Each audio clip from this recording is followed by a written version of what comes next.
Avez-vous déjà procrastiné? Sans doute, comme à peu près 100% des gens. Eh bien, ça tombe bien, car le personnage principal du livre dont je vais vous parler est passé maître de la paresse, parangon de la procrastination, égérie de l'immobilisme. Aujourd'hui, on lit Oblomov, d'Ivan Goncharov. C'est un livre qui est assez peu connu en France, qui a été publié en 1859 et qui est un pilier, un monument de la littérature russe. On suit les péripéties d'Oblomov, le dernier héritier d'une riche famille de propriétaires terriens russes. Alors, parler de péripéties est un petit peu optimiste parce qu'Oblomov, il ne fait pas grand-chose. Le roman s'ouvre sur Oblomov, qui est encore en robe de chambre, au lit, pas lavé, pas habillé, qui n'a pas déjeuné. Il pense à tout ce qu'il doit faire aujourd'hui, et ça le désole.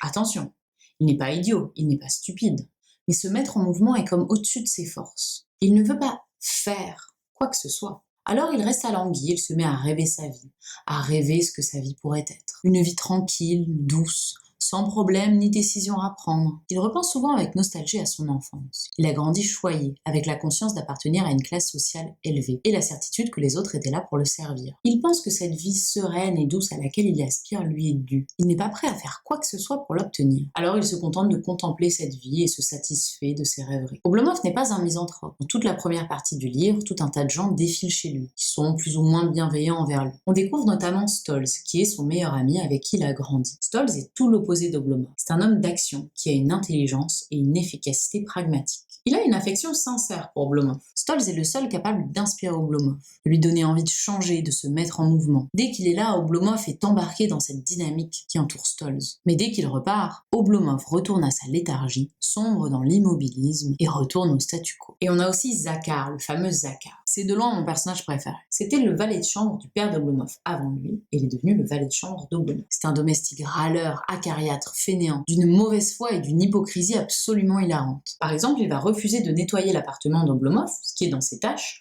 sous prétexte que ce n'est pas lui qui a inventé la poussière. Et lorsqu'Oblomov lui donne de l'argent pour faire des courses, il va mettre dans sa poche tout l'argent qui reste. Mais attention, personne d'autre que Zakhar n'a le droit de critiquer Oblomov. Il s'en réserve l'exclusivité et le défend bec et ongle quand on se permet de l'attaquer. Même si j'ai beaucoup parlé de paresse et de procrastination jusqu'à présent, ce serait une erreur de limiter le personnage d'Oblomov à ces deux notions. Il est l'incarnation, ou du moins il tente d'incarner, une autre philosophie de vie, une alternative. Il refuse le monde qu'on lui propose, il en dénonce la vanité, la futilité, le règne des conventions sociales et la mondanité. C'est aussi pour ça que les autres personnages essayent toujours de le pousser à l'action, parce qu'il les dérange en refusant de leur ressembler et en aspirant à autre chose. Il est épuisé rien qu'en pensant à cette agitation perpétuelle des gens autour de lui. Mais son problème, et là où il échoue, c'est qu'il n'arrive pas à aller au bout de son désir, il n'arrive pas à résister à toutes ces forces contraires qui essayent de le pousser dans une direction qui est fondamentalement différente et incompatible avec son désir profond. Il est donc condamné à être malheureux parce qu'il passe son temps à culpabiliser d'être qui il est. Le livre a eu un grand retentissement à son époque et toute une partie de la population russe